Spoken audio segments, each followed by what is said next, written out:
NASCAR's annual State of the Sport address just wrapped up. We may be in sunny Phoenix, Arizona, but it's hard not to ignore the cloud hanging over stock car racing.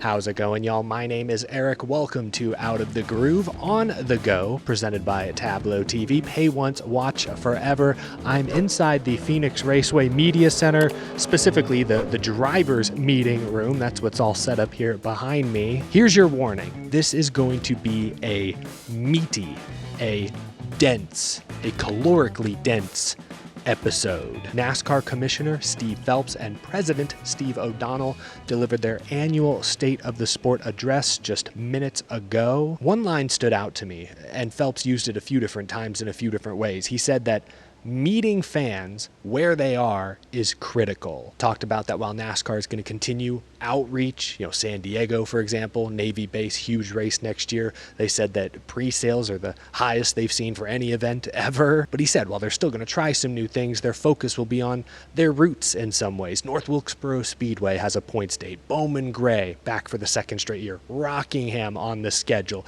They also touted their social media engagement, which apparently is at an all-time high. Again, meeting fans where they are. Referenced video games, their collabs with Fortnite, Roblox, referenced the new NASCAR 25 game that apparently is doing pretty good sales numbers on Xbox and PlayStation. Again, meeting fans where they are is critical. Meeting fans where they are. That line stood out to me. On the lawsuit, they didn't say much, obviously. It's an ongoing legal battle, but Steve Phelps did read a lengthy prepared statement giving some of NASCAR's side of the issue. The bottom line here is NASCAR is committed to charters. Charters guaranteed for 14 years until at least 2039, plus an obligation to negotiate in good faith beyond that. Then he actually made the argument that it's the lawsuit that actually threatens the charter system. As you saw in the race team declarations, the charter system is a critical part of the sport and something we created with and for the teams, and will continue to defend and preserve it. Make no mistake, the lawsuit puts this at risk.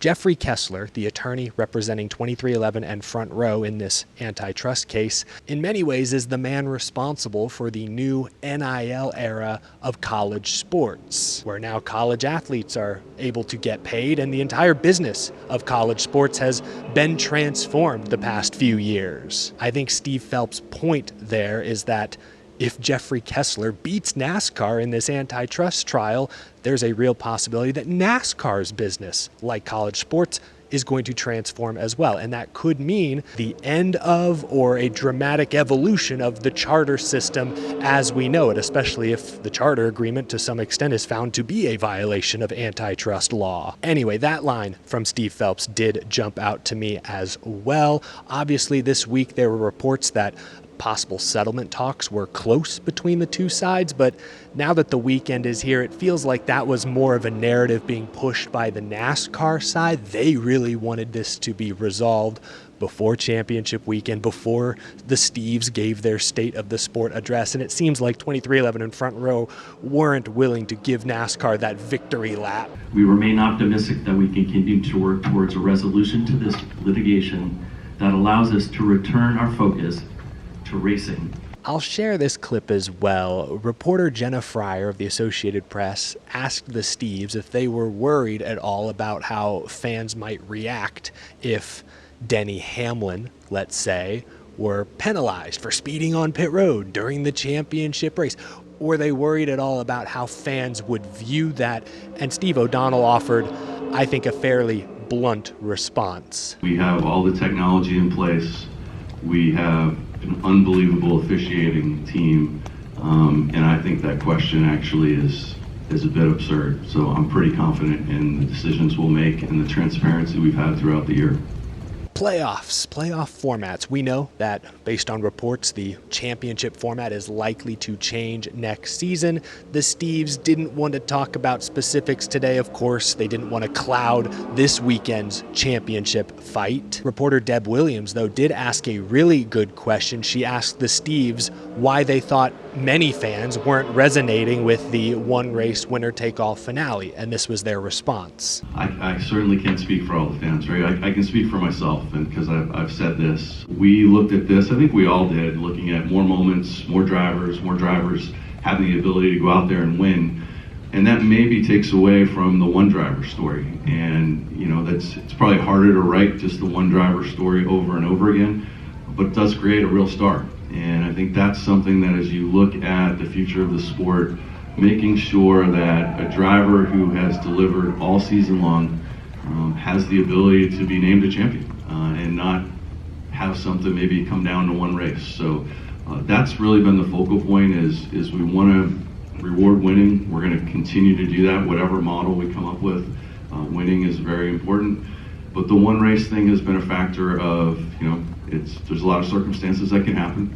And our fans, right or wrong, are different than other stick and ball sports, and that's okay.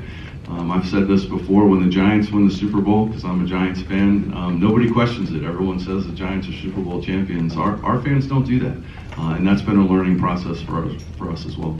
The more and more I think about it, I just want what's best for the sport. And I feel like a version of the 10-race chase, a 10-race playoff with no rounds, no extra eliminations, that may be what's best. That may be the best compromise for the industry. It's easy to understand. It's easy to follow. 10 weeks, plenty of time for a narrative or storylines to develop. It's a large enough sample size that there won't be questions of the champion's legitimacy, but it's a small enough sample size that we're more likely to get those great nail-biting battles like we did with Tony Stewart and Carl Edwards back in 2011. So again, the more and more I think about it, I think a 10-race chase, some version of that, is the best compromise. That's my takeaway. Although I'll say this, there's been some chatter that NASCAR thinks playoff points are too complicated. I get that, but if you're going to have any kind of playoff, any kind of reset during the season, you need some form of playoff points. There needs to be some mechanism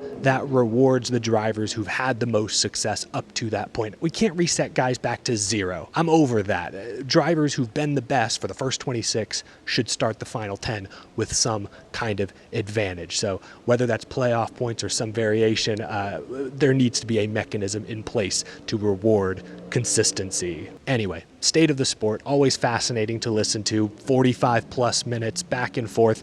One thing that clouded this press conference was the fact that earlier this week, many of NASCAR's broad financial records were released to the public as a result of last week's summary judgment hearing. If you've been on social media the past 48 hours, undoubtedly you've seen Bob Pockris, Matt Weaver, other reporters' tweets. They've been sharing screenshots, documents, charts, graphs, depositions, bottom lines, and so much more. It's been all the chatter. Obviously, this has been a very busy week, and there's so much data to pour over, but I just wanted to give y'all right here, right now, my broad 2 or 3 big takeaways after seeing what we've all seen. First big one, we now know how much money NASCAR made in 2024. NASCAR Holdings LLC's total revenue last year was $1.7 billion. Now their total expenses were nearly $1.6 billion, so their net revenue, their net income was $0.1 billion or $100 million. But yeah, total revenue of $1.7 billion. I did some Googling. From what I could find, Sports Business Journal reported that the NFL's annual revenue last year was $23 billion. Based on what I could find, the NBA, it's around $11 billion in annual revenue. The SBJ reported that the NHL, it's like in the $6.5 billion range. Major League Soccer, from what I could find, their annual revenue is right around $2 billion. So it really shows you where NASCAR at 1.7, where they stack up financially in the American sports ecosystem. No one's touching the NFL. NASCAR, though, down around Major League Soccer. It's just interesting to see that pecking order. But again, $1.7 billion, that's just the total revenue NASCAR brought in last year. Their profit, if you will, was $100 million. That leads to my second big takeaway. We also saw this week some of the race teams' financial data. You probably saw this big, intimidating chart Bob Pockris reposted earlier this week. This chart estimates what 12 anonymous chartered NASCAR Cup Series teams made the past few years. But let's just focus in on 2024, just like we did for NASCAR. Let's just hone in on last year. According to that chart, some teams spent as much as $15 million per chartered car for the year, while others spent upwards of $40 million per chartered car for the season. Of those 12 anonymous chartered NASCAR Cup Series teams, 9 of them did not turn a profit last year. 9 of them lost money. Now, one important piece of context that I don't find a lot of people talking about is that these numbers are from 2024 under the old charter agreement. Under the old agreement, teams reportedly only got 25% of the media rights pie. In 2025, not only is the media rights pie bigger, teams also reportedly are getting a little bit higher percentage. So I'd be really curious to know what the 2025 year-end profit and loss statements look like. Did the teams make any more money this year under the new agreement? I would be curious to know, but this chart we're looking at is from the old charter agreement from 2024. Still, that being said, optically, it doesn't look great that NASCAR made $100 million while roughly 75% of their teams didn't make any money at all. That's not great, but that's what brings me to my final big takeaway. I actually think with this chart, what these records really show is that the problem is much bigger. The bigger problem is simply there's not enough money coming into the sport. Like, take that $100 million profit NASCAR made last year, and let's say they got rid of that. Let's say they divided all that money up amongst the 36 chartered teams. According to that chart we looked at, still 4 of the 12 teams would not have turned a profit. So the issue is bigger than all of that. I'm not trying to throw anyone under the bus. I think all parts of the industry could come together to find new ways to make more money, the teams, the tracks, NASCAR. But I do want to talk about the tracks for a moment, because I'm reminded of something Brad Keselowski said a few weeks ago. I try to be constructive on this show. I try to find solutions. Remember, under the old charter agreement, the tracks got 60% of the media, the TV rights revenue. They were making more of their money from TV than they were from ticket sales. The numbers look a little different now, of course, under the new charter agreement, but still, Brad Keselowski a few weeks ago was asked, what are the biggest challenges facing NASCAR right now? And the first thing he zeroed in on were the tracks. I just want to read his quote again from a few weeks ago. Brad Keselowski, team owner, driver, he sees the sport from a few different angles. He said, quote, "The tracks in general need to find more ways to generate revenue outside of NASCAR. The tracks aren't able to raise enough capital to invest in the fan experience, or they're significantly subsidized out of the media rights deal to make their business sustainable. It creates a series of dominoes downstream, whether that be the fan experience that doesn't rival other sports, or draining cash flow that potentially could be coming to the teams and enabling things like testing." Again, I'm not trying to say that the tracks are the only problem, but it is interesting. We have these giant marvels of modern architecture scattered across the country.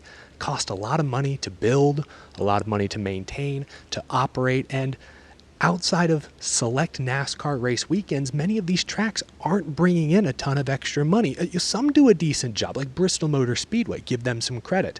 College football, some number of years ago, they brought Major League Baseball in. They've tried some big things. Las Vegas Motor Speedway, they had that big EDM festival every year.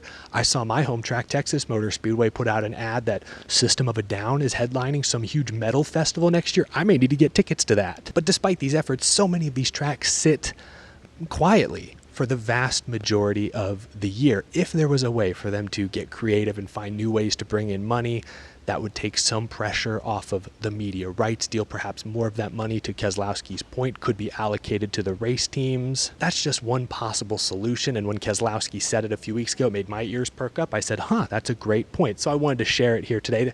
Today's state of the sport, all these records being made public, made me think of that. So I wanted to mention it here on the show. Anyway, that's all I've got. I just wanted to give my initial thoughts because obviously these records, these documents, and the talk of the town the past couple of days, it's been a packed week we had Groovy Hollow, obviously coming out here to Phoenix. It's championship weekend, so all the championship previews and storylines. It's been so much, but I wanted to at least share my initial reaction, my 2 or 3 big takeaways with you guys. I'm sure you've all formed some of your own conclusions after parsing through these documents on social media, but that's all I've got. Again, I warned y'all this was going to be a beefy episode. I hope your appetites are satisfied. If you missed it yesterday, I made my full championship weekend predictions. I included quotes and comments from every championship contending driver across trucks, Xfinity, Cup, so be sure to check that video out if you missed it. I will see you later tonight after the Craftsman Truck Series season finale. Oh my, did y'all see that fly? Gosh, I know it's Halloween, but that felt like a creepy omen or something. Where was I? Yeah, I'll see you tonight after the truck race, Xfinity Cup, busy weekend. You'll see plenty more of me, whether you like it or not. Have a great rest of your Friday, folks, and I'll talk to you again very soon.